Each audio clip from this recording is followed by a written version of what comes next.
Saya Eri Gagasela dengan NIM 1912524. Di sini saya akan memaparkan materi yang pertama, yakni tentang bagian A, pengertian perencanaan evaluasi. Istilah rencana dan perencanaan bisa kita pahami bahwa rencana adalah suatu rancangan rinci untuk melakukan sesuatu agar sesuatu tersebut bisa tercapai. Dalam hal ini, perencanaan bisa diartikan sebagai proses merencanakan sesuatu. Harus kita sadari bahwasannya perencanaan juga merupakan suatu cara untuk memproyeksi maksud dan tujuan.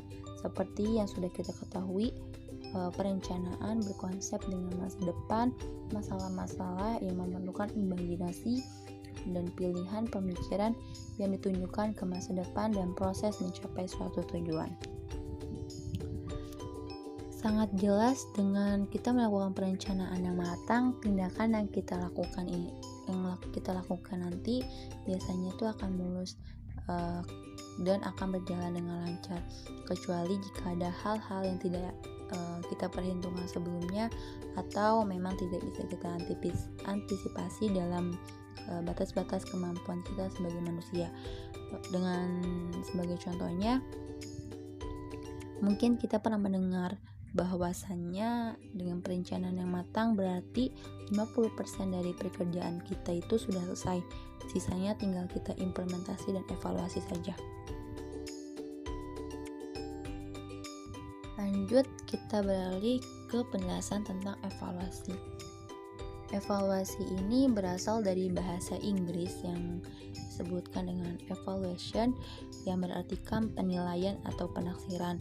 Sedangkan menurut pengertiannya, istilah evaluasi ini merupakan kegiatan terencana untuk mengetahui keadaan sesuatu objek dengan menggunakan instrumen, dan hasilnya ini nanti dibandingkan dengan tolak ukur untuk memperoleh kesimpulan. Evaluasi ini bisa diartikan sebagai penilaian dengan tingkat keberhasilan siswa untuk mencapai tujuannya yang telah ditetapkan dalam sebuah program. Istilah evaluasi ini biasanya sering digunakan sebagai hasil pembelajaran para siswa pada akhir jenjang pendidikan tertentu, seperti halnya evaluasi belajar tahap akhir dan evaluasi belajar tahap akhir nasional. Dengan demikian, perencanaan evaluasi juga akan menguraikan strategi mengenai cara mendapatkan dan menganalisis data yang akan membantu meningkatkan efektivitas dari suatu evaluasi program pendidikan. Yang termasuk ke dalam perencanaan evaluasi ialah sebagai berikut. Yang pertama ini penjelasan mengenai perlunya evaluasi dan tanggung jawab melakukan evaluasi. Yang kedua, penentuan batasan evaluasi dan analisis konteks evaluasi. Yang ketiga, mengembangkan tim manajemen perencanaan evaluasi sampai mendapatkan suatu kesepakatan mengenai prosedur evaluasi yang akan dilakukan. Bagian B tentang kriteria evaluasi perencanaan pendidikan. Kriteria biasa dikenal sebagai tolak ukur atau standar yang suatu yang sering digunakan sebagai patokan atau minimal untuk sesuatu yang digunakan sebagai patokan. Dalam hal ini, kriteria menunjukkan gradasi atau tingkatan dan tunjukkan dalam bentuk kata keadaan atau prediksi. Urgensi kriteria dalam evaluasi bisa dijelaskan bahwasanya kriteria atau tolak ukur yang sudah dibuat dapat digunakan untuk menjawab atau mempertanggungjawabkan hasil penilaian yang sudah dilakukan. Jika ada pihak yang ingin menelusuri lebih jauh atau ingin mengkaji ulang dengan adanya kriteria evaluasi perencanaan pendidikan ini, maka hasil evaluasi yang sudah di tahap penilaian pun sudah bisa menentukan hasilnya. Kriteria perencanaan pendidikan merupakan alat yang bisa menilai apakah perencanaan yang dibuat itu baik atau tidak. Nah, adapun kriteria perencanaan ini ialah sebagai berikut. Yang pertama, tentang politically defendable. yang artinya bahwa perencanaan pendidikan kebijaksanaan atau tindakan itu harus dipandang secara politik dan juga bisa dapat dipertahankan. Yang kedua, sosiali atau kulturali, yang artinya bahwa perencanaan kebijaksanaan atau tindakan itu secara sosial atau kultural dapat diterima oleh masyarakat. Yang ketiga ini technically, yang artinya bahwa perencanaan kebijaksanaan atau tindakannya itu harus sesuai dalam peralatan, keahlian, dan kesanggupan dalam menyelenggarakannya, sehingga tidak akan menimbulkan kesulitan yang fatal nantinya. Yang keempat, legally permissible, yang artinya perencanaan kebijaksanaan atau tindakan harus memenuhi persyaratan hukum yang berlaku. Materi selanjutnya akan dipaparkan oleh saya, Nana Yumna, NIM 1912-5002, tentang standar evaluasi dan akuntabilitas perencanaan pendidikan. Standar evaluasi pendidikan merupakan kriteria mengenai lingkup, tujuan, manfaat, prinsip, mekanisme, prosedur, dan instrumen penilaian hasil belajar peserta didik, yang dimana setiap sekolahnya harus menerapkan standar dalam melakukan evaluasinya.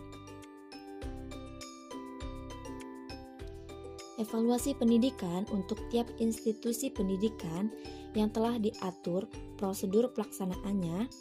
Prosedur itu harus dilakukan ataupun harus dilaksanakan oleh setiap institusi pendidikan agar tidak terjadi ketimpangan kualitas pendidikan. Meskipun telah ada prosedur baku untuk mengatur pelaksanaan program pendidikan, namun tidak jarang di lapangan ditemui penyimpangan-penyimpangan terhadap aturan ini, sehingga supervisi, monitoring, dan evaluasi program pembelajaran perlu dilakukan secara periodik untuk menjamin kualitas pendidikan yang baik. Selanjutnya yaitu mengenai akuntabilitas perencanaan pendidikan. Akuntabilitas merupakan kewajiban untuk menyampaikan pertanggungjawaban untuk menjawab, menerangkan kinerja dan tindakan seseorang atau badan hukum atau pimpinan suatu organisasi kepada pihak yang memiliki kewenangan untuk meminta keterangan yang menyampaikan pertanggungjawaban yang di dalamnya itu menjelaskan kinerja seseorang. Konsep akuntabilitas pendidikan itu bisa disebut sebagai pertanggungjawaban lembaga pendidikan dalam pencapaian tujuan pendidikan.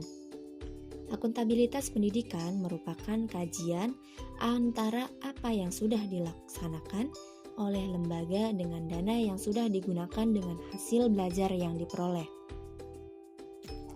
Singkatnya, akuntabilitas pendidikan merupakan kesediaan memberikan keterangan kepada pihak-pihak yang memiliki hak dan kewenangan untuk menanyakannya.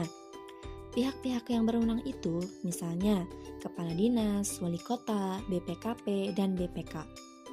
Manfaat yang bisa diambil dari akuntabilitas pendidikan adalah mampu membatasi ruang gerak yang akan terjadinya perubahan dan pengulangan serta revisi perencanaan. Akuntabilitas memberikan kepastian kepada aspek-aspek penting perencanaan.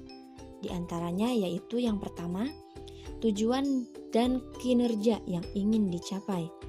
Yang kedua, itu program atau tugas yang harus dikerjakan untuk mencapai suatu tujuan.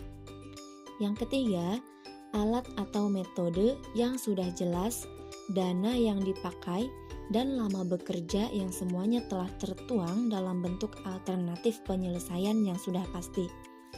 Yang keempat, yaitu cara atau performan pelaksanaan dalam mengerjakan tugas.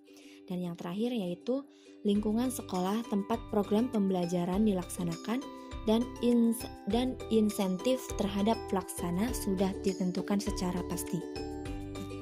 Baiklah, itu saja penjelasan dari materi tentang menganalisis kriteria standar akuntabilitas evaluasi perencanaan pendidikan. Sekian dari kami. Wassalamualaikum warahmatullahi wabarakatuh.